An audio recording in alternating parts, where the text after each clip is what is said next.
Hi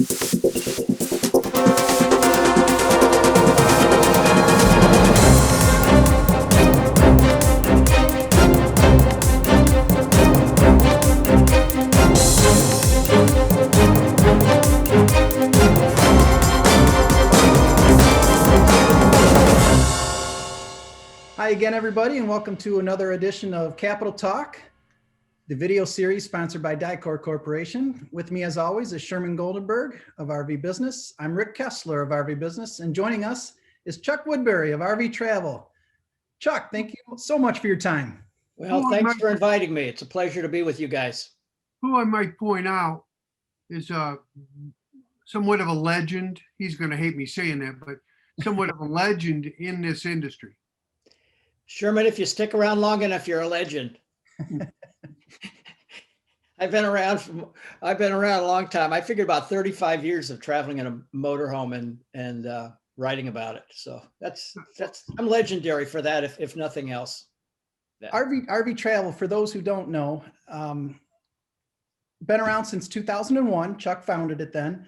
I know, and Chuck, please talk about this a little bit after I'm done with this introduction, but RV Travel really has positioned itself as perhaps the most prominent voice of the RV consumer in that realm today. I think you said something like 110,000 subscribers to the newsletters.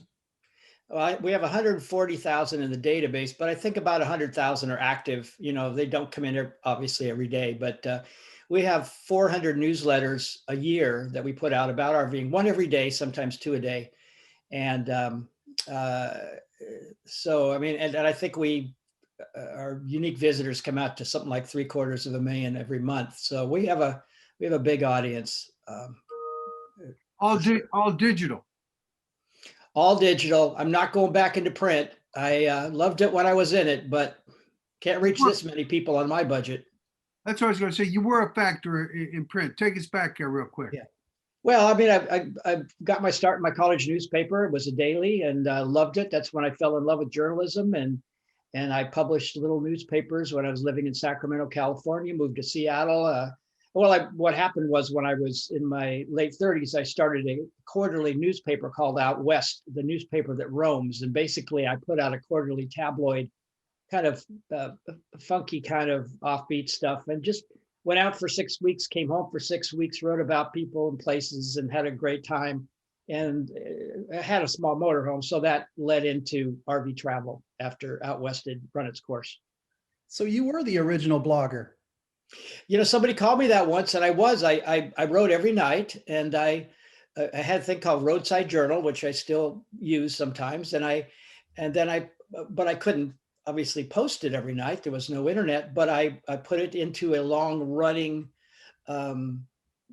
feature in Out West, and it was just like what people do today. It was based on what I saw, what I did, what I thought, and Out West was quite a hit with the media for a while, and that got kind of made me a minor league celebrity, which a lot of my breeders today found me back then. So yeah, they're all very old and feeble like me now, but anyway, yeah, that's my story.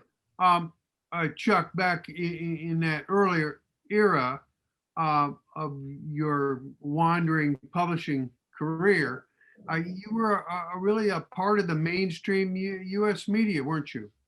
Well, I certainly knew a lot of people in the media because I was they were all curious about me because of Out West, the newspaper, because I was putting out a newspaper, going around making my own assignments, and it was every RV journalist's dream.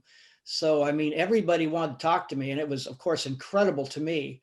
You know, the Today Show and ABC News and People Magazine and NPR and CBC and Voice of America, everybody for 2 years. That's all I did is talk radio and appear on network television, Charlie Rose Show, when it was on CBS. So it was a great experience of getting comfortable with the media, and that has served me well through the year because I never was intimidated by big time media. I mean, that ABC News thing got me a book contract, and it was seen by 22 million people, and that kind of an audience is just not there anymore. So it was a different world. Real quickly, tell us about that book contract. It was called The Best from Out West. It was The Best from Out West. It was published by William Morrow. It was after I was on ABC.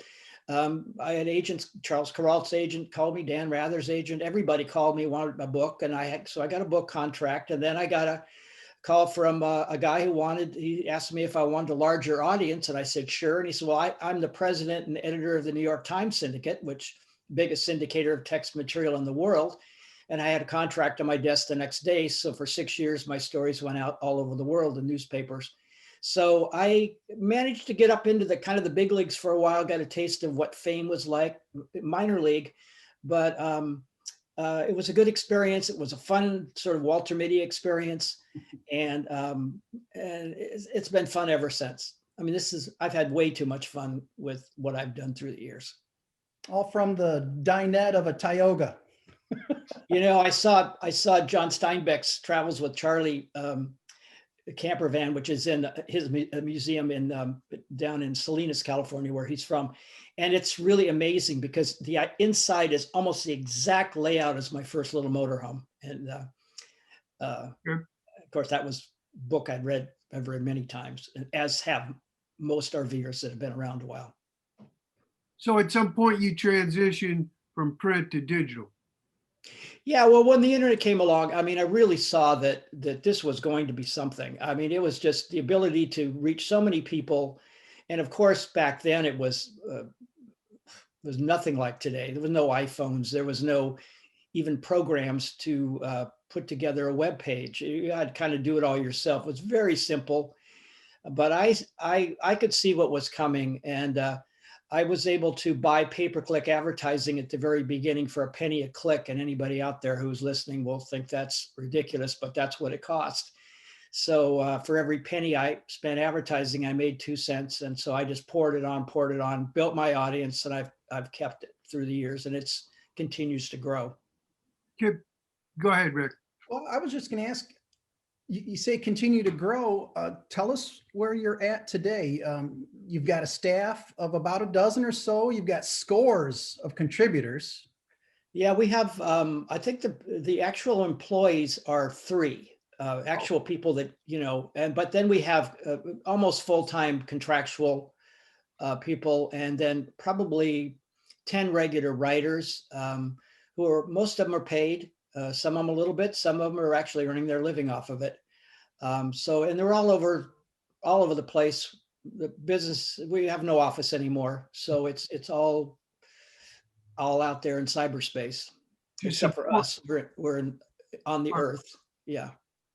To support what today is a daily digital newsletter and a newsletter that on Sundays is greatly expanded. Yeah, the Sunday newsletter is turning into mostly news. I mean, you guys run all the industry news for the industry. We will take the industry, what's going on in the industry and in the world out there that relates to consumers, the people that are out there RVing. They don't care who the new marketing director such and such is, but they do care that a certain town is, the city council is fighting against the establishment of a campground, things like that.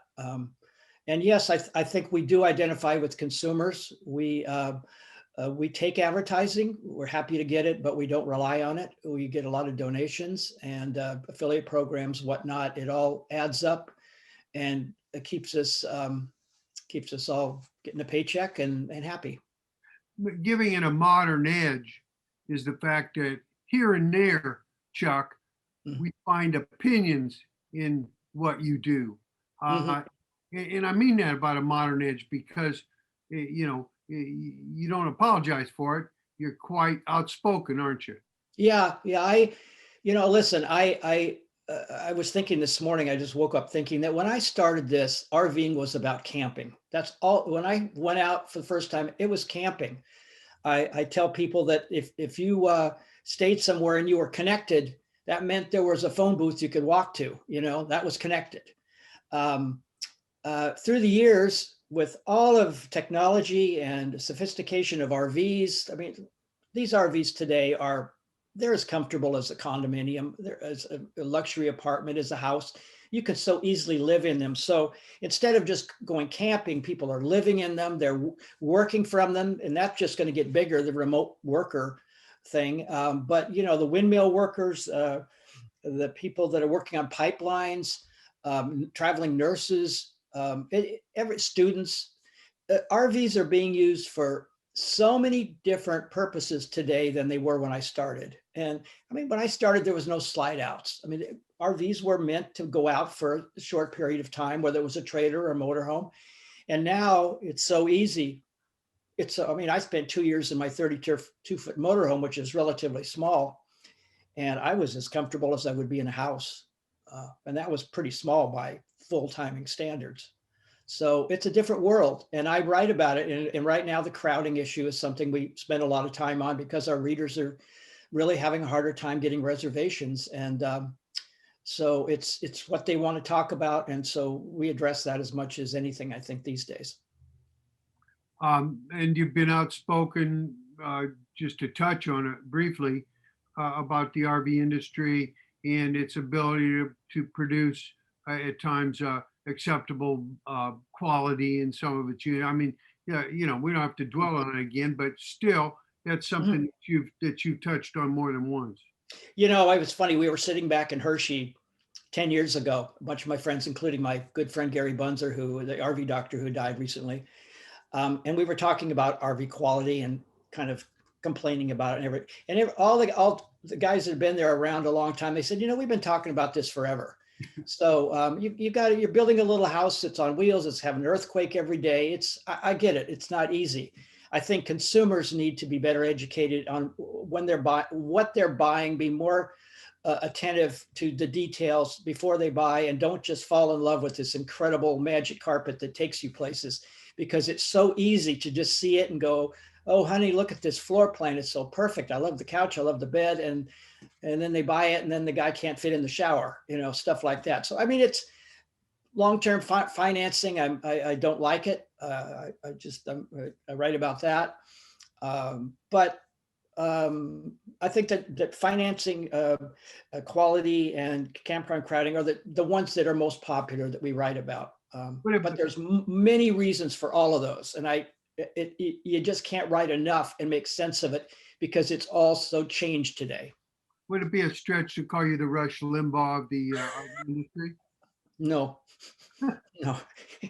I have some connections with Rush Limbaugh, by the way, but no, I'm definitely not like Rush. Okay, so go ahead, Rick. You were going to add something. Well, no, I want you to finish because it sounds like you're on a tangent here, but we do want to talk about what's coming to RV travel. Go ahead. Well, our first podcast is coming this week. A fellow named Scott Linden is the host, and he is a veteran radio guy. He did a show for a radio program for Outdoor Life and Field and Stream magazine for 10 years, and that was on 1,000 radio stations. He's a real pro, real nice guy, comes across, and so it'll be more like a magazine show, and it's quite different from anything that's out there. And I think it's just going to be good listening for the listeners. And of course, we're hoping that Rick or Sherman, one of you or someone on your staff, will come on occasionally and talk about the important things that are happening in the industry.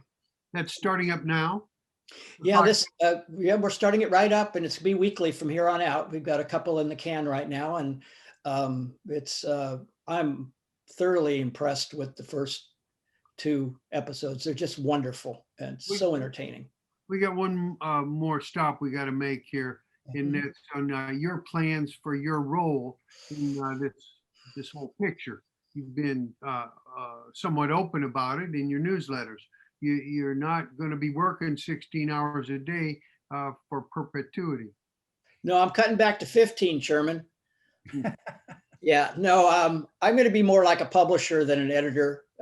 We're going to reaching issue 1,000 on our weekly newsletter. Our daily tips newsletter, which comes out every day. It's up in 1,500. We started that just a lot later. But no, I'm going to back off the writing the editorials every Saturday, and we've already begun. And just pull the strings, stay in the background, determine where we're going. Work with writers and teaching them and so forth, but I'm not going to be out front quite as much, and I will work less. Are you gonna hit the road still some? Oh, yeah. Yeah. I'm ready right now. I'll be out tomorrow, except we're doing a little fixing up on the RV, but no, I'm ready to go. And I want to get out. I've got to get out to see what's going on. It's essential. And I think people in the industry really don't get how complicated it has become out there, especially for camping, but that's a whole big story that we're dealing with on a regular basis. Rick, before we wrap, anything to add? Well, maybe just, I want to point out that even though Chuck is stepping back to be more of a publisher, there's still going to be a Woodbury running the show. My daughter, she's totally amazed me. She grew up in the RV, and we did a tour for the RVIA back in when she was 2.5 years old. And I think she was the most, I don't think there was a child in America on TV as much as she was. She was very talkative at 2.5. She just loves the RV. She loves RVing. And of course, all of her friends, all the millennials, they want RVs today. And that's a big change. That wasn't, you guys know that 5 years ago or 10 years ago, it was grandma's and grandpa's playhouse. That was more 20 years ago. And it wasn't cool to travel with an RV. Now there's hardly anything cooler. So amazing change. You said she started when she was 2.5. She's now how old? Pardon me for They're asking. just about to turn 30. So she's right in that, Wow. but she's very knowledgeable.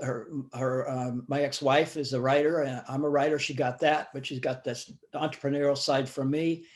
And she's I can't believe how much she's learned in 5 years, and she's an incredible writer. So every day she's learning new tricks and getting better. So I'm comfortable having her make, I would say right now, 85% of the decisions that I had to make, she's now making. So Her I'm on name, my way. Her name's Emily, right? Yeah, Emily. thank you. I don't mean to put you on the spot here, but it's you got to be pretty proud, Papa, to see your life's work being passed on to your daughter. I never abandoned it. I never pushed it on her. I really was surprised when she called me. I was a little bit afraid, working with, she's an only child, and I was afraid of bringing her in. What if things didn't work out? I didn't want to jeopardize the relationship, but we've been very careful. But now she's in it. She's loving it. And she loves publishing. She kind of got that same bug that I got, just this love of communicating. And I think journalistically, she's very ethical and aware of what's right and what's wrong. And we'll stay away from the clickbait and all of that stuff. Thank you. Yeah. So thanks very much, Chuck, for Thank joining us. you guys. And, take us to the exit there, Rick. Well, everyone, thanks you very much for joining us. Chuck, thanks again for your time. And I'm sure we'll see you on down the road as long as we make reservations first. And anybody that wants to get RV travel on a frequent basis, rvtravel.com/subscribe, sign up, follow us. We're always looking for information from anybody in the RV world. But thank you very much for your kind words. Sounds good.